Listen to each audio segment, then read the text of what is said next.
केवल रवि किरणों से जिसका संपूर्ण प्रकाशित है अंतर, उस सृजन वाणी में होता तत्वों का सुंदर सदर्शन बोध चरण पथ पर अविरल जो बढ़ते हैं मुनिगण, उन देव परम आगम गुरु को शत शत वंदन, शत शत वंदन, शत शत वंदन, शत शत वंदन। देवी शास्त्र गुरु पूजन आज समापन की ओर है। जयमाला की चर्चा करते हुए देव और शास्त्र के स्वरूप की चर्चा कल तक हम यहाँ कर चुके हैं। आज गुरु के स्वरूप को बतलाने वाली ये मार्मिक पंक्तियाँ प्रसंग प्राप्त है। कैसा है गुरु का स्वरूप, कैसे होते हैं हमारे वीतरागी गुरु, कैसे होते हैं हमारे महामुनिराज, उसके संदर्भ में बहुत ही सुंदर पंक्तियों में यहाँ चर्चा की गई है। हम दो दो पंक्तियाँ बोलते हुए चर्चा को बढ़ाते हैं। हे गुरुवर शाश्वत सुख दर्शक, यह नग्न स्वरूप तुम्हारा है, जग की नश्वरता का सच्चा दिग्दर्शन करने वाला है। कितना सुंदर कह दिया है। हे गुरुवर, हे मुनिराज, कैसा है आपका स्वरूप? शाश्वत सुख दर्शक, क्षणिक सुख को दिखाने वाला नहीं। हमने राजाओं को देखा, उनके सुखों को देखा, लेकिन लगा ये तो सब क्षणिक सुख हैं। हमने बड़े बड़े राजा महाराजाओं को, बड़े बड़े नेताओं को, अधिकारियों को, पद प्रतिष्ठा वालों को देखा और उनके सुखों को भी देखा, लेकिन उनके जितने सुख हमें दिखाई दिए वे कोई भी सुख शाश्वत सुख नहीं था। मुनिराज, आपका जो स्वरूप है, आपको देख करके पता लगता है कि शाश्वत सुख किसे कहते हैं। दर्शक, दर्शक माने दिखाने वाला, दर्शक है तो शाश्वत सुख दर्शक, शाश्वत सुख को दिखाने वाला, शाश्वत सुख को प्रदर्शित करने वाला। मुनिराज, आपके स्वरूप को देखते ही पता लगता है कि यार सुख तो इसमें है। बाहर में कुछ नहीं है, मोबाइल नहीं है, गाड़ी नहीं है, सुख सुविधाएं नहीं है, तन पर वस्त्र नहीं है, किसी प्रकार की कोई सहयोग सुविधाएं नहीं है, साधन नहीं है, एसी नहीं है, कूलर नहीं है, पंखा नहीं है, लाइट नहीं है, किसी तरह की बाहरी सुख सुविधाएं नहीं है, और आपके चेहरे पर आनंद झलकता है, अपार शांति झलकती है। ये आपको देखते ही पता लगता है। मुनिराजों के स्वरूप से पता लगता है कि सुख नहीं विषय भोगों में है, ये पता लगता है हमारे को। भोगों में सुख नहीं है, विषयों में सुख नहीं है, जगत में आनंद नहीं है, क्योंकि जगत के विषयों में यदि कहीं आनंद होता तो उन्हें छोड़ करके ये वीतरागी मुद्रा क्यों अंगीकार करते, ये घर बार परिग्रह आदि छोड़ करके ये मुनि अवस्था की प्राप्ति क्यों करते। उस सच्चे सुख को दिखाने वाला कौन सा स्वरूप? यह नग्न स्वरूप तुम्हारा है। मुनिराजों की नग्न मुद्रा, इसका मतलब सुखी होने के लिए जोड़ने की जरूरत नहीं है। बोलो, ये कैसे पता लगता है? हम जोड़ जोड़ करके सुखी होना चाहते हैं। देखो जरा अपने में और मुनिराजों के जीवन में जरा तुलना करके तो देखो। हम सुखी होने के नाम पर जोड़ने जोड़ने जोड़ने जोड़ने के लिए तैयार हैं, दिन रात जोड़ने जोड़ने में लगे, और हमें क्या लगता है सुखी हो जाएंगे। और मैं तो लोगों को देखता हूँ जगत में, तो ऐसे ऐसे लोग दिखते हैं जो मुनिराजों के पास में जाकर के ही वो पीछे लगवाना चाहते हैं कि इससे और थोड़ा सा हमारी संपत्ति बढ़ जाए। काहे के लिए? महाराज आपकी पीछे लग जाए ना तो बस क्या होगा? बिजनेस बढ़ेगा। कोई महाराज सामने से पूछ लेवे कि तू सही बता, तू सुखी होना चाहता है कि नहीं? महाराज सुखी होने के लिए तो बिजनेस बढ़ाना चाहता हूँ। बोले तेरे को हमारे स्वरूप को देख करके भी समझ में नहीं आती है? बिजनेस तो हमारे भी कम नहीं चलते थे,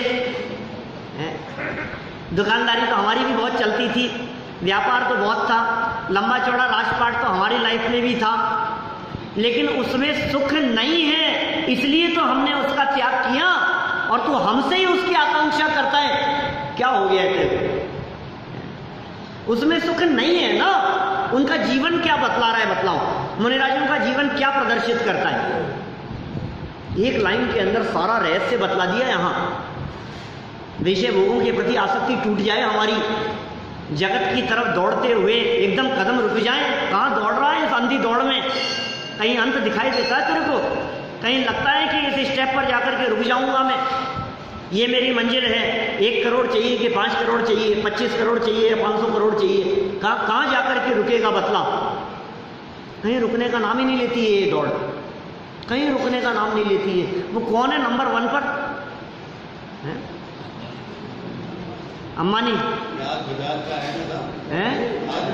अंबानी की बात करो, बजाज की बात करो, टाटा की बात करो, बिरला की बात करो, लक्ष्मी मित्तल की बात करो, हैं ये सब जो लोग हैं, बिल गेट्स की बात करो, सिंघानिया की बात करो। अरे ये जिनकी आप बात कर रहे हो, जिस लेवल वालों की बात कर रहे हो, क्या आपकी तमन्ना है क्या वहां तक जाने की? लेकिन वहां तक पहुंचने के बाद भी व्यक्ति की तृष्णा रुकती नहीं है, इच्छा नहीं रुकती है। ऐसे लेवल की बात करो कि सारे रिकॉर्ड कोई दूसरा तोड़ नहीं पाए।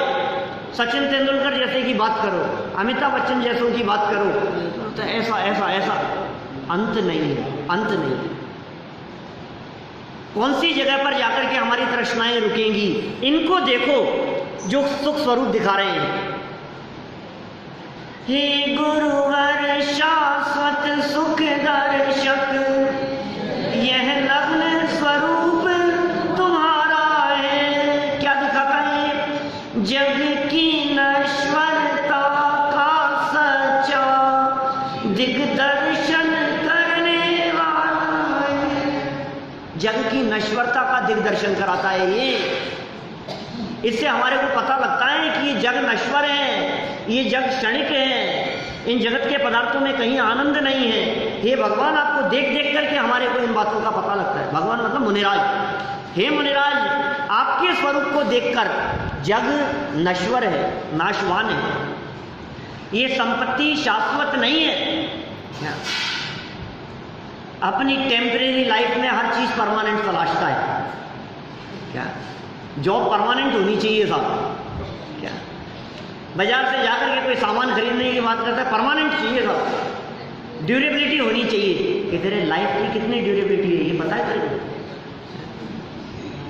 जीवन कितने समय तक चलने वाला है इसका अंदाजा है? टेम्परेरी लाइफ, और हर चीज चाहिए परमानेंट। और यहाँ ये कह रहे हैं तेरा स्वरूप परमानेंट है, जगत में कुछ परमानेंट नहीं है। ये सारे संयोग बदलते रहते हैं, ऊपर से नीचे, नीचे से ऊपर चलता रहता है ये सब। ये जग की नश्वरता का और सच्चा दिग्दर्शन करने वाला है, सच्ची बात को बतलाने वाला है। पढ़ने वाले पढ़ लेते हैं, समझदार लोगों को ख्याल में आ जाती है, और ना समझ लोग भटकते रहते हैं। बस ना समझ लोगों को पता ही नहीं है हम क्या कर रहे हैं, किससे मांग रहे हैं, क्यों मांग रहे हैं, क्या चीज मांग रहे हैं, और देने वाले भी दे देते हैं। क्या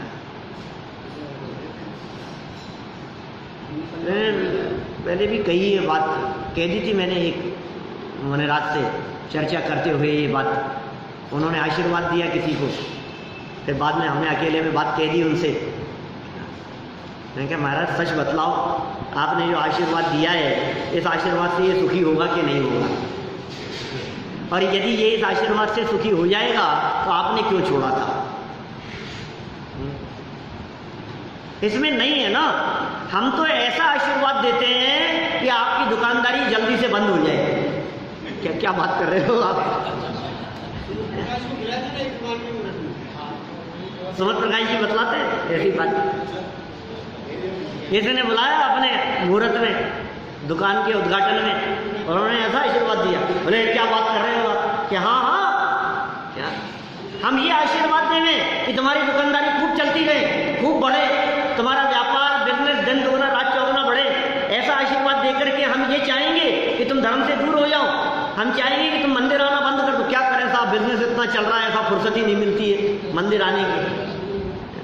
ऐसा आशीर्वाद देवे तुम्हारे को, या ऐसा आशीर्वाद देवे कि तुम्हें दुकान चलाने की जरूरत नहीं पड़े, तुम्हारे को बिजनेस करने की जरूरत नहीं पड़े। इन चीजों में सुख नहीं है, इन क्षणिक सुखों की तरफ तुम दौड़ते ना रहो और दृष्टि वहां से हटाकर परमानेंट सुख की तरफ तुम्हारी दृष्टि जाए। हम तो ऐसा आशीर्वाद देना चाहते हैं। आचार्य कुंद स्वामी ने क्या आशीर्वाद दिया पता है आपको? प्रवचन सार गाथा नंबर 201 नंबर की गाथा। क्या कहते हैं वो? प्रवचन सार की गाथा बतला रहा हूं, मूल गाथा आचार्य कुंद स्वामी की 2000 साल पहले लिखी हुई। एवं पढ़नीय सिद्धे जिनवर वसहे पुणो पुणो समणे परिवज्जतु सामन्नम यदि इच्छति दुख परिमोखम। अब समझ में आया क्या? पहली लाइन को छोड़ दो। एवं पढ़नीय सिद्धे, सिद्धों को नमस्कार करके, जिनवर ऋषभ को नमस्कार करके, हैं मुनिराजों को नमस्कार करके, क्या कहा दूसरी लाइन में? परिवज्जतु सामन्नम, मुनिव्रत अंगीकार कर। क्या उपदेश दिया उन्होंने? अरे वाह क्या बात कर रहे हो साहब, घर गृहस्थी सही चल रही है, आप क्या कर रहे हो? पहले मैं थोड़ा सा धर्म ध्यान की तरफ बढ़ता था, मैं थोड़ा मंदिर जाने लगता था, तो आप पड़ोस वाले कहने लगते थे यार ये लड़का हाथ से निकल रहा है, ऐसा नहीं हो, छोड़ करके मुनि बन जाए। क्या लोग ऐसी बातें करते थे, और आप क्या उपदेश दे रहे हो? परिवज्जतु सामन्नम, कि हाँ यदि इच्छति दुख परिमोखम, यदि तू दुखों से मुक्त होना चाहता है तो मुनिव्रत अंगीकार कर। ऐसा आशीर्वाद देते हैं कुंद स्वामी। यार ऐसा तो मत कर, वहां भी चल रही है कि शांति से हमारी गृहस्थी, क्यों तोड़ाने की बात करते हो? अरे भावना तो भावो, यहां ये कह रहे हैं आपकी भावना तो होनी चाहिए इस तरह की, बिना मुनि मुद्रा धारण किए हुए मुक्ति की प्राप्ति नहीं होती। ये शाश्वत सुख को दिशा दिखाने वाली बात है। वो कह रहे तू यदि दुख से मुक्त होना चाहता, पहले बता चाहता है या नहीं चाहता है? तो इस जंजाल में रहते हुए सुखी होना चाहता है, व्यापार रोजगार में उलझे हुए सुखी होना चाहता है, तो चाहता है कि ये सब करते हुए मैं सुखी हो जाऊंगा। तू चाहता है एक बंगला है 5 करोड़ का, तू चाहता है 50 करोड़ का बना लूं तो सुखी हो जाएगा। तू चाहता है हीरे माणिक मोती जड़वा लूं मैं इसमें तो सुखी हो जाएगा। इकट्ठे कर लो चाहे जितने हीरे मोती, मगर याद रखो कफन की जेब नहीं होती, कुछ भी साथ में नहीं जाएगा, कुछ भी नहीं जाएगा साथ में, आप कर लो कितना भी। ना सोना काम आएगा ना चांदी आएगी, सज धज के जिस दिन मौत की, ना सोना काम आएगा ना चांदी आएगी। आएगी कि नहीं आएगी बोलो कुछ तो है? सद्दाम हुसैन को फांसी हुई ना, उसके सारे खोले गए, उसके दरबार,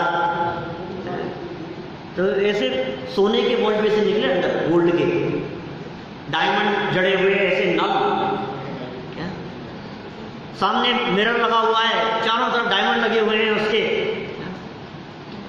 जब मुंह धोता होगा तो क्या रत्न आते होंगे उसमें, गोल्ड आता होगा कुछ? जब पानी से मुंह धोता होगा क्या होता होगा? देख देख के राजी हो रहा है, फिर क्या हुआ उसका? कुछ भी साथ नहीं जाने वाला है, कुछ भी काम नहीं आने वाला है।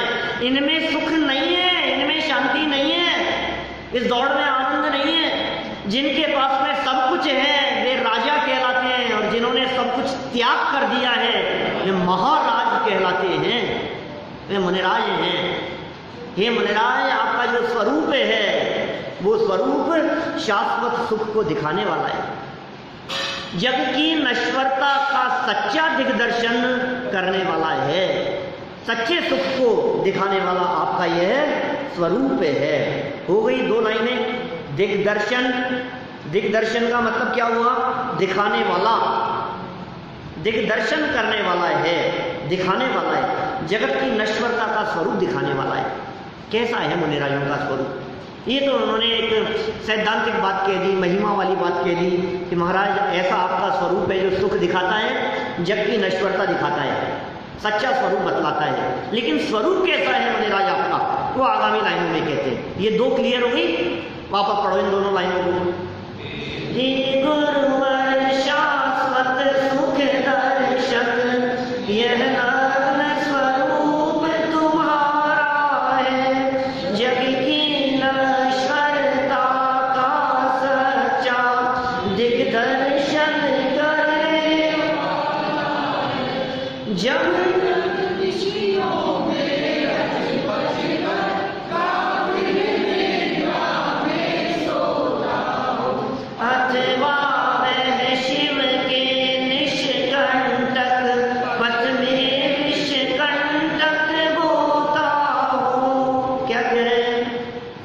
जब काल की बात कर रहे हैं, जब काल समय का सूचक है, ये सारा जगत विषयों में रचकर पचकर पंचेंद्रिय विषय भोगों को भोग कर उसमें लीन होकर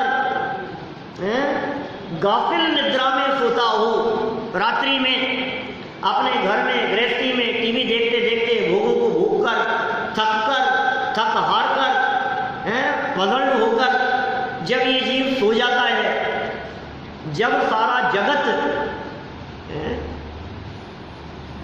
जग विषयों में रच पच कर गाफिल निद्रा में सोता हो, अंधेरी राहों में, सुनसान रातों में,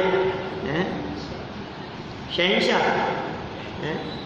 देखो ये कह रहे हैं, ऐसी स्थिति में सारा जगत जब सो जाता हो, अथवा वो क्या करता है, शिव के माने मोक्ष के, शिव मतलब मोक्ष, निष्कंटक मतलब मोक्ष का जो मार्ग है वो निष्कंटक है, मोक्ष के मार्ग में कहीं कोई बाधा नहीं है, सटीक सीधा मार्ग है।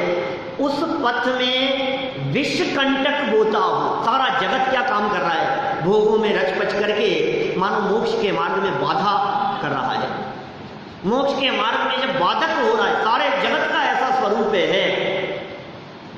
जब जग माने जगत के लोग, घर गृहस्थी वाले लोग व्यापार से, विषयों से, भोगों से, टीवी से, इनसे रच पच कर गहन में ऐसे बेचैन पड़ जाते हैं, ऐसे गाफिल होकर के सोते हैं, फिर पता नहीं लगता है कुछ भी क्या हो रहा है।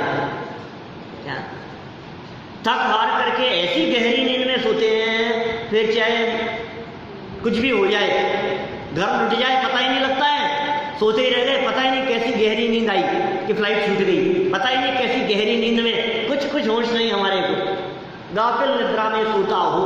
अथवा क्या करता है ये जगत, मोक्ष के निष्कंटक मार्ग में जहरीले कांटे बोने का काम करता है, विषकंटक। और क्या कह रहे हैं, परिस्थिति कैसी है, अर्ध निशा का सन्नाटा, मन में वनचारी चरते हो, तब शांत निराकुल मानस तुम तत्वों का चिंतन करते हो। बोलो, वो अर्ध निशा का सन्नाटा, मनराज बैठे, आधी रात्रि है, अर्धरात्रि है, सन्नाटा छाया हुआ है, सारा जगत विषयों में रचपच करके गाफिल होकर के सो गया है। और हे मुनिराज, आप क्या करते हैं, उस अर्धरात्रि के सन्नाटे में, निशा मतलब रात्रि, अर्ध मतलब आधी रात को सन्नाटा छाया हुआ है। और ऐसे समय में जब वन में, जंगल में वनचारी चरते हों, निशाचर जंगली जानवर रात्रि में भोजन के लिए निकलते हैं, शिकार के लिए निकलते हैं, ऐसे समय में भी हे मुनिराज आप अत्यंत शांत और निराकुल रहते हुए तत्वों का चिंतन करते हैं। कैसा चित्रण किया है, ये उस काल का चित्रण किया है, समझ लो आप, उन मुनिराजों का जिनको जगत से किसी तरह की कोई लाग लपेट नहीं है, जगत से निरपेक्ष रहने वाले, जगत के आडंबरों से दूर रहने वाले। आगे मुनिराजों के स्वरूप की चर्चा करने वाले हैं, कल आएगी चर्चा, जब देव शास्त्र गुरु के स्वरूप की चर्चा अपन प्रारंभ करेंगे रत्नकरण श्रावकाचार्य के आधार से। तो कल परसों तरसों जब चर्चाएं चलेगी तो मुनिराज कैसे होते हैं वो चर्चा आगे भी आने वाली है। यहाँ क्या कहा, तब शांत, अत्यंत शांत मुनिराज के चेहरे पर देखो मानो मुख चंद्र थे अमृत झरे। कैसे हो मुनिराजों के चेहरे पर जो शांति होती है। छेड़ाला उठा करके देखो, 200 साल पहले दौलत राम जी ने छहड़ाला की छठी ढाल में मुनिराजों के स्वरूप का चित्रण किया। क्या ऐसा कहा, मुनिराज आपका स्वरूप देख करके कैसा लगता है। तिन सुथिर मुद्रा देखी मृगगण उपल खाज खुजावते। हित मित प्रिय वचन, आपकी भाषा समिति, जब आपके मुखारविंद से वचन निकलते हैं तो ऐसे वचन निकलते हैं मानो अमृत झर रहा हो। मुख चंद्र ते अमृत झरे, ऐसी पंक्ति है ना। मुख रूपी चंद्रमा से मानो अमृत झर रहा हो, शांत अपार शांति। जग सुहित कर सब हित हर, श्रुति सुखद सब संशय हरे। ब्रह्म रोग हर जिनके वचन, मुख चंद्र ते अमृत झरे। छेड़ाला 4-5 साल पहले चलाई थी अपन ने छेड़ाला, यहाँ ज़्यादा हो गया होगा, पता नहीं, ध्यान नहीं है। 2011 के आसपास की बात है शायद, है 12, कौन सी डाल थी उस समय, 5-12 क्या, कौन सा प्रकरण है।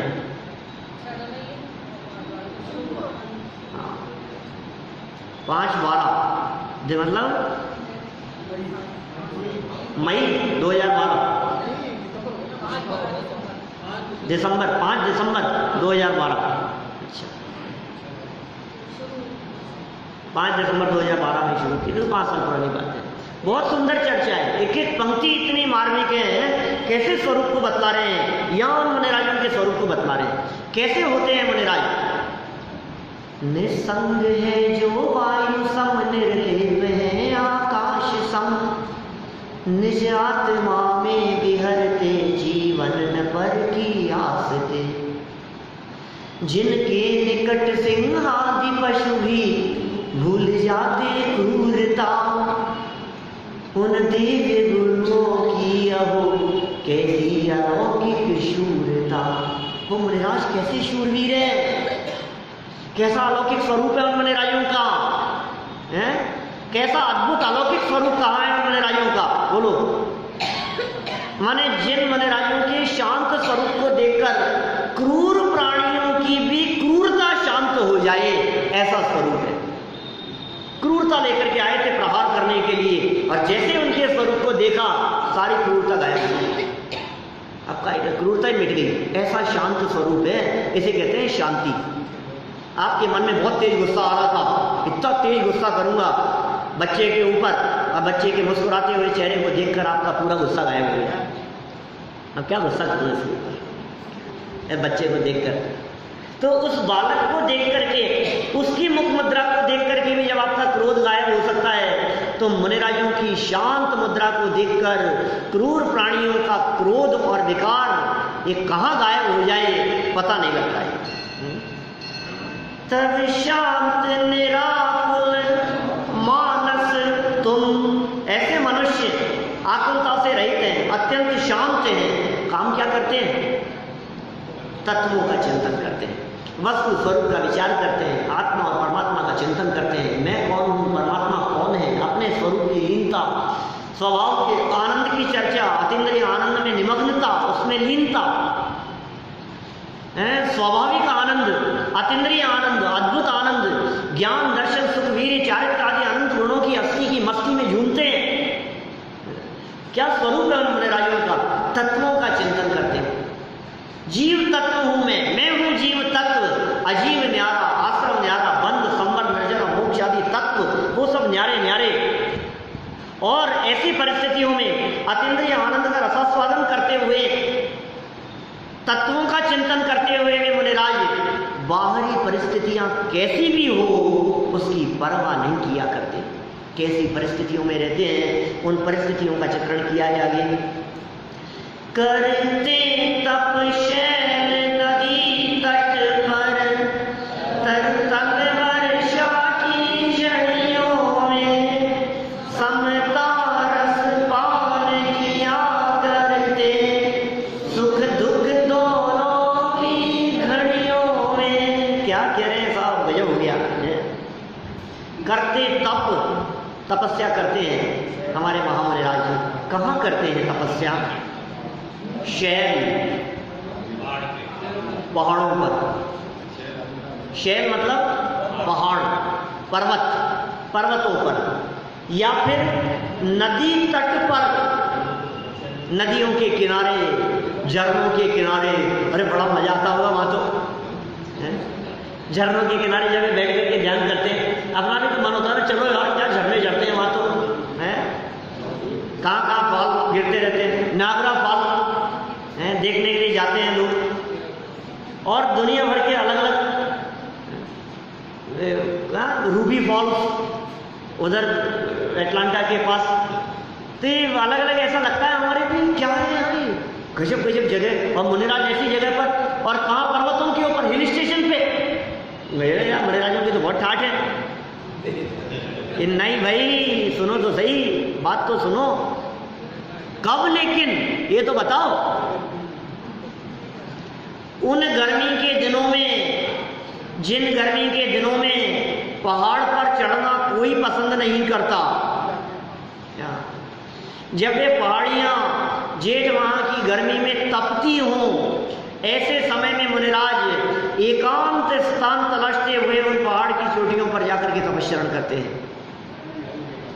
नदियों के किनारे, क्या जब शीत ऋतु में, जब ठंड के समय में, जब व्यक्ति रजाई से बाहर नहीं निकलते हो, जब गर्म स्थानों को तलाशते हो, ऐसे समय में व्यक्ति, ऐसे समय में मुनिराज उन नदियों और झरनों के किनारे पर जहाँ सामान्य गृहस्थ बैठ नहीं सकता हो और शीत लहर जहाँ चलती हो, वहाँ बैठ करके ध्यान किया करते हैं।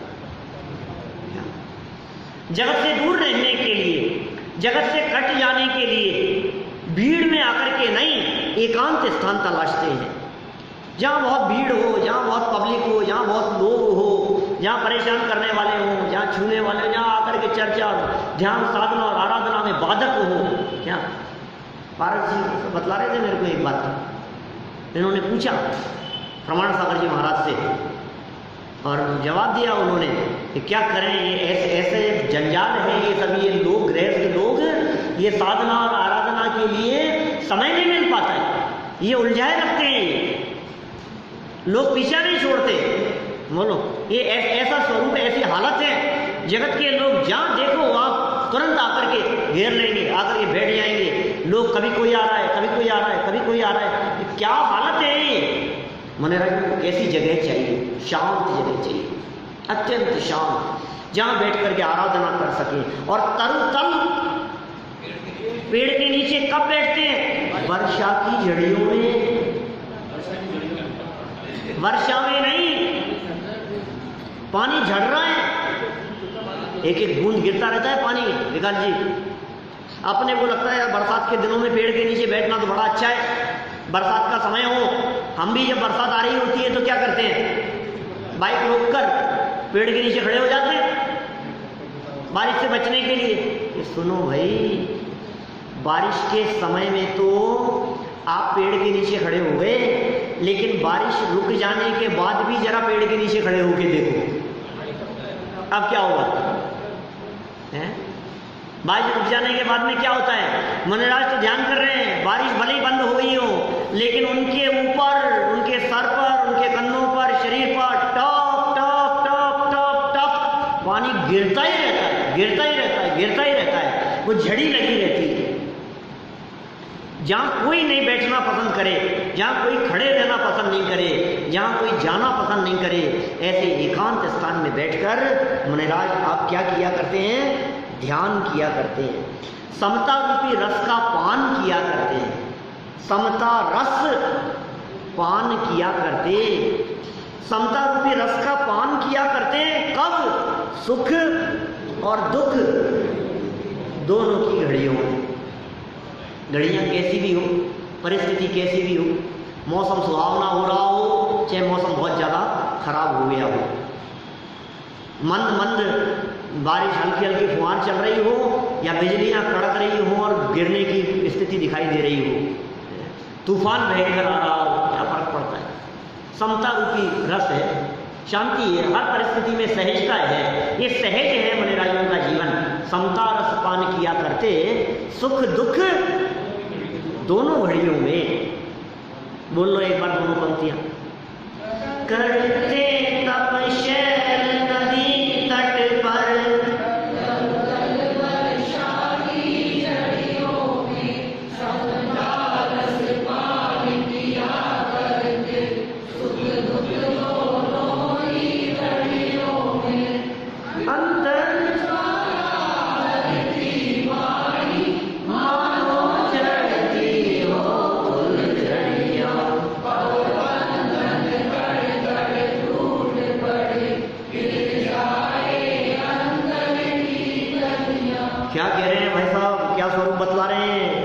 अंतर ज्वाला हरती वाणी, अंतर की जो ज्वालाएं हैं, अंतर माने हृदय, अंतरंग, उनकी जो ज्वालाएं हैं को हरण कर लेती है। कौन? वाणी। हमारे अंतरंग की, गृहस्थ जीवों के अंतरंग की ज्वालाओं को भी जिनकी वाणी हरण कर लेती है। क्या? अंतर ज्वाला हरती वाणी। ये अंतर ज्वालाएं किसकी है और वाणी किसकी है? गृहस्थों के हृदय की ज्वालाएं। गृहस्थों के हृदय में होने वाली पीड़ा, तपन, बेचैनी, आकुलता, फड़फड़ाहट, ये अंतर ज्वाला, इन सबको कौन हर लेता है? जिनकी वाणी, उन मुनिराजों की वाणी, उन भावलिंगी संतों के मुख से निकले हुए वचन, उनके उपदेश को सुनकर कैसी अपार शांति मिलती है।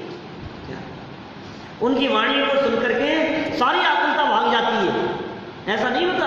ज्ञानियों के वचन सुनकर के आपको कितनी भी प्रॉब्लम हो रही हो, कितनी परेशानी हो रही हो, आप प्रवचन सुनने आकर के बैठ जाओ, आप विद्वानों के व्याख्यानों को सुनो तो आपको ऐसा लगता है कि अब सब गायब हो गया, अरे कुछ नहीं है जी, मैं तो उनसे भिन्न एक गायक तत्व हूँ। ऐसा होता है ना? अंतर ज्वाला हरती वाणी, और मानो झड़ती हो फुलझड़ियाँ, फुलझड़ियाँ झड़ रही है, आनंद के झरने झड़ रहे हैं। प्रसन्नता माने उनके वचनों से मानो पुष्प झड़ रहे हो। फुलझड़ी तो एक किसका सूचक है समझ लो आप? आनंद का सूचक है। फुलझड़ियाँ झड़ना मतलब आनंद की झड़ी लग गई हो। और फिर क्या होता है? भव बंधन तड़ तड़ टूट पड़े, खिल जावे अंतर की कलियां। भव के बंधन, जगत के बंधन तड़ तड़ तड़ टूट पड़े। भावलिंगी संतों के भी और उनकी वाणी को सुनकर के हमारे हृदय के भी हैं, जो भाव के बंधन हैं, कर्मों की निर्जरा होने लगी, कर्म के बंधन टूटने लगे, मिथ्यात्म अनंतानुबंधी अप्रत्याख्यान सब गायब होने लगी, बने हुए कर्म, पूर्व के बने हुए कर्म टूटने लगे, छूटने लगे, तड़क करके टूटने लगे, और खिल जावे अंतर की कलियां। अंतरंग की जो कलियां हैं, अंतरंग का जो ज्ञान है, अंतरंग का जो स्वभाव है, स्वभाव का जो आनंद है, ज्ञान दर्शन चारित्र आदि गुण हैं, अंतर की कलियां, ये ज्ञान रूपी कली, ये श्रद्धा रूपी कली, ये चारित्र रूपी कली, और खिल जाना माने ज्ञान का सम्यक हो जाना, श्रद्धा का सम्यक हो जाना, चारित्र का सम्यक हो जाना। खिल जावे अंतर की कलियां, कली कली खिल गई, रोम रोम पुलकित हो जाए, जब मुनिवर के दर्शन पाए। जब मुनिराजों के दर्शन पा लिए हमने, जिनवर के तो जिनेंद्र देव के दर्शन करते समय मुनिवर के मुनिराजों के दर्शन करते समय रोम रोम पुलकित हो जाता है। अंदर से प्रसन्नता, हृदय की प्रसन्नता की बात है, अंदर की शांति की बात है। भव बंधन तड़ तड़ टूट पड़े, खिल जावे अंतर की कलियां, अंतर की कलियां खिल जाती है। फिर क्या होगा भाई साहब ये बताओ? तुम सावधानी क्या कोई हो,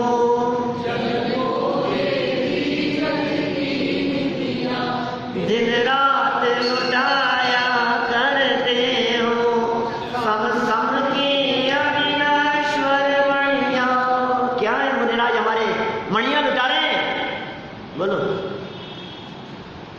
जैन धर्म के हीरे मोती वे बिखराए गली गली। मैं बिखराऊं? भजन की लाइनें है ना, जैन धर्म के हीरे मोती मैं बिखराऊं गली गली, ले लो रे कोई शोर मचाऊं गली। ये मुनिराज बिखेर रहे हैं सच में। कौन से हीरे मोती? अरे उन जड़ हीरे मोतियों की बात नहीं है क्या? ऐसे रत्न लुटाने वाले तो बहुत मिलेंगे क्या, और भिखारी लोग लूटने वाले भी मिल जाएंगे। बात उन भिखारियों की नहीं है और बात उन संपन्न राजा महाराजाओं प्रतिष्ठा वालों की नहीं है।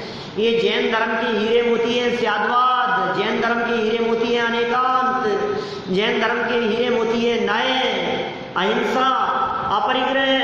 ये जैन धर्म के हीरे मोती हैं। ये ऐसी मणियां हैं जो मणियां किसी के जीवन में प्रकट हो जाती है तो फिर नष्ट नहीं होती। क्या ये अविनश्वर मणियां? उन मणियों की बात नहीं है जो मणियां खर्च करने से खत्म हो जाए। ये उन मणियों की बात चल रही है जो मणियां जीवन में प्रकट हो जाने पर सादे अनंत काल के लिए कभी नष्ट नहीं होंगे। क्या ऐसी मणियां क्या करते हैं मुनिराज? तुम सादानी क्या कोई हो। हे मुनिराज आप जैसा दानी क्या होगा? अरे मुनिराज भी दान देते हैं क्या? हैं? हमने तो सोचा था हम ही देते हैं दान, हम ही देते हैं आहार दान, हम ही देते हैं जगत के जीवों को दान, औषधि दान, ये वो सारे दान देने की सारी ठेकेदारी पैसे वालों की है। मुनिराज क्या दान देंगे? बेचारों के पास में है क्या? अरे सुनो भाई, दान 4 प्रकार के हैं। क्या दान 4 प्रकार, 4 संग को दीजिए। 4 प्रकार के दान है। क्या उनमें सर्वश्रेष्ठ दान है ज्ञान दान। मुनिराज दान देते हैं। क्या दान देते हैं? ज्ञान दान देते हैं। मुनिराज उपदेश दान देते हैं। मुनिराज उपदेश देते हैं। तुम्हारे जैसा दानी क्या होगा? मुझको दे दी मेरी निधियां, हैं? तुम सा दानी क्या कोई हो? जग को दे दी जग की निधियां। क्या कह रहे हैं? जग को दे दी जग की निधियां। क्या क्या मतलब है इन पंक्तियों का? क्या मतलब है? मुझको दे दी मेरी निधियां। अरे जगत को जगत की निधियां दी तो जो ये आपको आपकी निधियां मिली कि नहीं? क्या जिसको जिसकी जग को दे दी किसकी निधियां? जग की। अब जग मतलब क्या है? जग मतलब अरुण जी, जग मतलब रविंद्र जी, जग मतलब कौन? हर व्यक्ति को। ये कैसे मेरे को दी नहीं उन्होंने?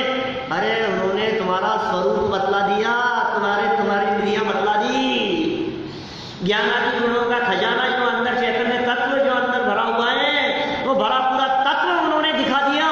ये निधि उन्होंने बतलाई है। जग को दे दी जग की निधियां। ये निधियां हैं। आपको क्या लगता है मुनिराज कुछ और देंगे? तुम भक्तों को कुछ नहीं देते, सच्चे सुख को बस बता दे। सच्चे सुख को बता देते हो, अपने समान बनने का मार्ग बतला देते हो, सच्चे सुख का मार्ग बतला देते हो। इससे बढ़कर दानी और कौन होगा? कौन दानी है उस व्यक्ति के लिए जो व्यक्ति अपने स्वरूप को भूलकर, अपनी स्मृति को भूलकर जगत में भटक रहा हो? क्या नीरज जी, कोई व्यक्ति अपने स्वरूप को भूलकर यदि मान लो पागल होकर भटक रहा है, 20-22 साल का लड़का है, सेठ जी का बेटा है, अपने स्वरूप को भूल गया, याददाश्त खो गई और रोड पर भटक रहा है और भीख मांग रहा है, और आपने उसको पहचान लिया। और तो सेठ जी का बेटा है, ये कहते पागल भीख मांग रहा है यहाँ पर, और वो आपसे कह रहा है कि भाऊ जी 2 रुपए दे दो। बोलो आप उसका उपकार करोगे कि नहीं करोगे? करेंगे, लेकिन क्या उपकार करेंगे भैया? 2 रुपए देकर, अरे सेठ जी का बेटा है तो क्या 2 रुपए देवे, ये तो 100 रुपए दे देते हैं अपन, चल खुश रहे, चल कोई बात नहीं, ये उपकार है उसका।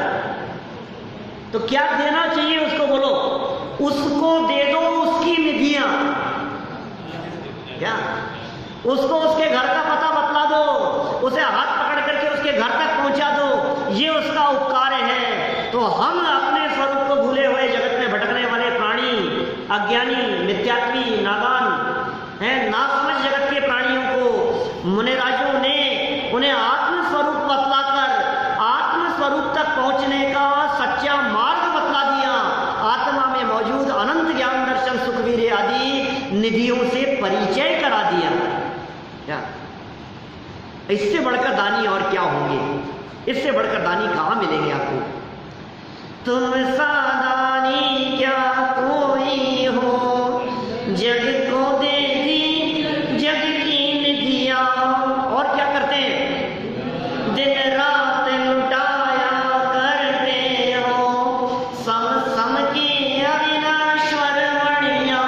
दिन रात लुटाते रहते हैं। क्या लुटा रहे हैं? लुट रहा है अपने आप। जिस गली से निकलते हैं, जिस बाजार, जिस मोहल्ले से मुनिराज निकलते हैं, अरे समझने वाले लोग उनके नश्वर देह को देखकर, उनके नग्न मुद्रा को देखकर जगत की नश्वरता का भान कर लेते हैं। उनको देखने मात्र से वीतरागता बिक रही है, बह रही है, लुट रही है, वो वीतरागता लुटा रहे हैं। क्या कर रहे हैं मुनिराज? दिन रात लुटाया करते हो। क्या? समता और शांति की नष्ट नहीं होने वाली ऐसी अपूर्व मणियां ये लुटा रहे हैं आप। शांत मुद्रा को देख करके शांति झलकती है। आपकी शांति को देख करके हृदय में शांत स्वरूप को प्रकट करने की, उसका अनुभव करने की भावना जागृत होती है। वो अविनश्वर है वो मणियां, वो शांति विनष्ट होने वाली नहीं है। ऐसी मणियां हमारे हृदय में भी, हमारे जीवन में भी ऐसे मुनिराजों के दर्शन करने से, उनके अवलंबन से, उनके बताए हुए मार्ग पर चलने से प्रकट हो जाए। इस भावना से हम उनके चरणों में अर्घ्य समर्पित करते हैं। ओम ह्रीं श्री देव शास्त्र गुरुभ्यो अनर्घ पद प्राप्तये जयमाला पूर्णार्घम निर्वपामीति स्वाहा। संपन्न करते हैं पूजन को अंतिम आशीर्वाद के माध्यम से। हैं क्या? हे निर्मल देव तुम्हें प्रणाम, हे ज्ञान दीप आगम प्रणाम, हे शांति त्याग के मूर्तिमान शिव पथ पंथी गुरुवर प्रणाम। क्या कह दिया अंतिम? हे निर्मल देव। देव तो कौन है? आत्मा की निर्मल अवस्था वो देव है। तुम्हें प्रणाम, तुम्हारे चरणों में वंदन। देव निर्मलता के प्रतीक है, उनके चरणों में हम वंदन करते हैं। निर्मल देव तुम्हें प्रणाम। और हे ज्ञान दीप, ज्ञान दीपक के समान प्रकाशित करने वाले आगम माने जिनवाणी को, माने शास्त्र को भी प्रणाम। क्या?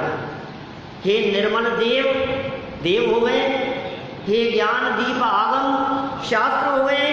हे शांति त्याग के मूर्तिमान, शांति और त्याग की मूर्ति कौन? गुरु।